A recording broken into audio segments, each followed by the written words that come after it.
अस्सलाम वालेकुम। कैसे आप सब लोग? उम्मीद करती हूँ कि सब ठीक होंगे। अल्हम्दुलिल्लाह मैं भी ठीक हूँ। और आज अमार गिर गया था बेचारा, खेल रहा था, इसके हाथ में कोई बॉटल थी तो फिर ये गिरा है ना ज़ोर से, और वो जो बॉटल थी वो इसके सीधा जाके यहाँ जो है ना भवें उसमें जाके लगी है, और इतनी ज़ोर से लगी है कि इतनी ज़्यादा ज़ख़म हो गया गहरा सा, और ब्लीडिंग भी काफ़ी ज़्यादा हुई। फिर इसे हॉस्पिटल लेके जाना पड़ा, और हॉस्पिटल जाके इसे वैसे तो स्टिच लगता था, लेकिन फिर हम लोगों ने लगवाया नहीं, क्योंकि फिर जो स्टिच है ना वो निशान छोड़ जाता है, तो इसलिए फिर ना हमने इसकी बैंडेज करा दी। और उसके बाद फिर ये अफ़ान के जो कल टीथ निकलवाए थे वो अभी तक इतने ठीक नहीं हुए थे, थोड़ी थोड़ी हल्की हल्की स्वेलिंग भी थी, और इस वजह से ना फिर ये मेडिसिन्स थी, ये मैं बना रही थी, उसे देनी थी, कुछ रात को दी थी, कुछ अब दे रही थी। और कल ना यहाँ हमारे यहाँ एक फौतगी हो गई थी, तो उस वजह से ना मैं काफ़ी रूटीन कल डिस्टर्ब हो गई थी। रात को बहुत लेट नाइट तक मैं जागती रही थी, तकरीबन 1 बजे तक। तो फिर ना उस वजह से फिर सुबह नमाज पे भी उठना होता है, तो थोड़ी सी रूटीन जो है ना वो नॉर्मल रूटीन से थोड़ी सी आगे पीछे हो गई थी, तो इस वजह से मैं आज व्लॉग भी शूट नहीं कर पाई प्रॉपर। तो आज ना फिर बड़ी मुश्किल से अब सेकंड टाइम है, शाम हो गई है, और अब मैं अपना व्लॉग शूट कर रही हूँ। और मैं आई हुई थी रोटियां लगवाने अपनी नंद के घर, तो यहाँ फिर ना मैं जितने क्लिप्स बना सकती थी वो मैं बना रही थी। और कल मेरे कज़न के ट्विन्स बेबी पैदा हुए थे कुछ दिन पहले, मैंने व्लॉग्स में शायद बताया भी होगा। तो बस उनकी तबीयत कुछ ठीक नहीं थी, तो उनमें से एक की, दोनों जो थे वो बॉय थे, बेबी बॉय थे, तो फिर एक की डेथ हो गई थी कल। तो उसी में ही हम थोड़ा सा मसरूफ़ हो गए थे, तो इस वजह से रूटीन मेरी थोड़ी सी आगे पीछे हो गई है। तो वो बेचारा बहुत अफसोस हुआ, उसका एक की तो डेथ हो गया, बाकी एक है वो अभी हॉस्पिटलाइज है। इंशाल्लाह अल्लाह खैर करेगा, 2 दिन तक डिस्चार्ज हो जाएंगे वो, और वो ठीक हो जाएगा।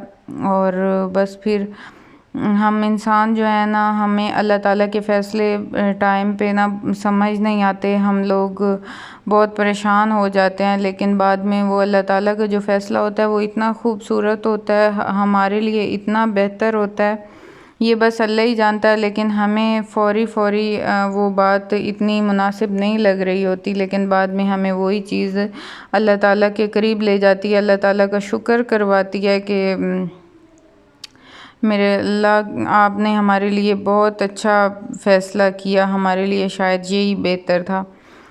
तो बस हम मेरे कज़न के लिए भी शायद यही अल्लाह ताला का फ़ैसला बेहतर होगा, तो अल्लाह ताला उनको सब्र दे। बस औलाद की तकलीफ़ किसी से भी बर्दाश्त नहीं होती। पहले तो इतनी समझ नहीं आती थी, मैं कहती थी कि छोटे छोटे बच्चे होते हैं, पता नहीं वो मर जाएं, हालांकि उन्होंने तो ज़िंदगी भी नहीं गुजारी होती और माँ बाप ने उन्हें पाला भी नहीं होता, तो फिर कैसे इतनी तकलीफ़ हो सकती है माँ बाप को। वो तो छोटे से होते हैं, इतना अटैच भी नहीं होते माँ बाप उनके साथ, लेकिन अब जब से अपने बच्चे हुए हैं तो फिर एहसास होता है कि वो छोटा न्यूली बॉर्न जो होता है ना, वो भी कितना प्यारा होता है, और इसकी भी कितनी तकलीफ़ होती है। और फिर जो माँ पैदा करती है और उससे वो बच्चा चला जाए ना उसकी गोद से, उसकी अभी तकलीफ़ भी ख़त्म नहीं हुई होती, तो वो वाली जो चीज़ है ना वो और भी बर्दाश्त करनी मुश्किल होती है। लेकिन अल्हम्दुलिल्लाह इनके पास उम्मीद है एक और की, कि एक और है, अल्लाह ताला उसको ज़िंदगी बख्शे। तो शुक्र है कि वो अभी इनको थोड़ी सी है कि खुशी है कि हमारा एक बेबी और भी है। तो बाकी यहाँ ना तंदूर जल रहा था, और ये देखें ये शायद वो गावा का दरख्त आया हुआ था कट के, या फिर उसकी कोई टहनी, तो उस पर ये सूखे हुए छोटे छोटे सूख चुके थे, अब तो अमरूद थे, ये मैं देख रही थी। और फिर हमने तंदूर जलाया और रोटियां लगवाईं, और मेरी फूफो भी आ गई थी, उन्होंने भी इधर ही रोटियां लगवाईं। तो आज हमें 2 दफ़ा तंदूर जलाना पड़ा। वैसे तो मैं पहले आटा रख के चली जाती थी, और फिर बाद में बच्चे जाके उठा लाते थे रोटियां, या फिर मेरी नंद किसी बच्चे के हाथ भेज देती थी, लेकिन आज फिर मैं इधर ही रही और इधर ही खड़ी रही, और मैंने सारा तंदूर जलवाया भी सही साथ, और साथ ना रोटियां भी मैं देखती रही और वीडियो भी बनाती रही। उसके बाद फिर मेरी फूफो आ गई थी लेके आटा, तो उनकी भी मैंने साथ पेड़े मैंने बनाए थे आज, और बाकी फिर लगाती तो मेरी नंद ही हैं। और मौसम कुछ कल बारिश भी आ गई थी सुबह टाइम, तो बेहतर ही था। तो इस वजह से ना आजकल मतलब अच्छे ही गुजर जाता है, दिन को भी ऐसे क्लाउडी सा रहता है सारा दिन, और सेकंड टाइम भी अच्छा ही मौसम रहता है। रात को भी हम बाहर नहीं सोए थे, मतलब ठंड थी बारिश की वजह से, तो आज भी बड़ा अच्छा है मौसम। बच्चों को सेकंड टाइम मैंने ट्यूशन भेजा था, और उसके बाद फिर मैं उधर ही गई थी फौतकी वाले घर भी, कुछ टाइम उधर भी मैं गई, और उसके बाद फिर मैं यहाँ आई थी। और यहाँ बन रहे हैं पेड़े हो रहे हैं, और उसके बाद फिर तंदूर पे ले जाएंगे और फिर लगेंगी रोटियाँ। और बच्चे इतना एंजॉय करते हैं इस टाइम को, क्योंकि माएँ मसरूफ़ हो जाती हैं और फिर बच्चों को पूरे घर में भागने का मौका मिल जाता है। तो मेरे बच्चे भी आ गए थे ट्यूशन से पढ़ के, और फिर यहाँ उनके कज़न ऑलरेडी थे, तो इन्होंने इतना हल्ला गुल्ला किया ना घर, तो एंड पे इनकी लड़ाई भी हो गई। बच्चों का यही होता है कि खेलते रहते हैं और एंड पे फिर उनकी झगड़ा हो जाता है। शाहबान यहाँ अपनी कुकिंग पे लगी हुई है, वो बना रही है कबाब अपने लिए, और उसने यहाँ कोई अपनी प्लेटर सेट किया हुआ है।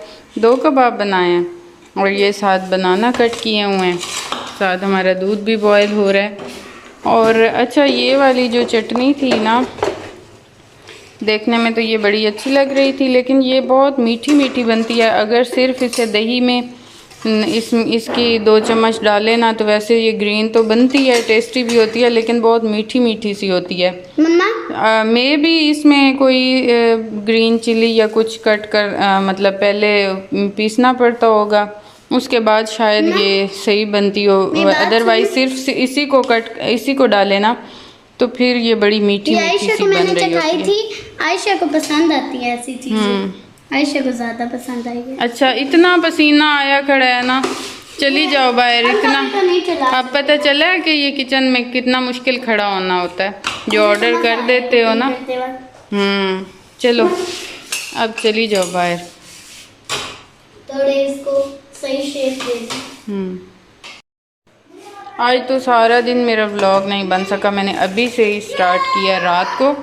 ये कल जो दाल बनाई थी उसका सालन है, बाकी ये तंदूर से अभी रोटियां लग के आई हैं। और शाहबान ने जो अपना प्लेटर तैयार किया ना, उसमें उसने सुबह की जो नाश्ते में रोटी इन्होंने नहीं खाई थी वही, क्योंकि हुबान तंदूर की पसंद नहीं करती रोटी। तो बाकी ये इसके कबाब हैं, और वो अंडा भी बनाने के चक्करों में है। बस अब थोड़ी थोड़ी से वो तवे पे कुछ ना कुछ फ्राई करना आ गया ना, अब ये इसका दिल होता है कि मैं हर टाइम ही कुछ ना कुछ तवे पे बनाती रहूँ। तो अब मैं मना कर रही हूँ कि एग को रहने दो, यही इसी से काम चला लो, क्योंकि बहुत गर्मी है, किचन में खड़ा होना ही मुश्किल है। और मैं दूध बॉईल करने के लिए, हाँ पसीना तो फिर ये देखा है, फिर भी तुम नहीं निकल रहे। हाँ आप चलो ले जाओ बाहर। यही थी मेरी आज की वीडियो। आई होप कि आप लोगों को पसंद आई होगी। अगर पसंद आई हो तो लाइक और सब्सक्राइब ज़रूर कीजिएगा। अपना रखिएगा ढेर सारा ख्याल, मुझे रखिएगा दुआओं में याद। मिलेंगे नेक्स्ट व्लॉग में, तब तक के लिए अल्लाह हाफिज़।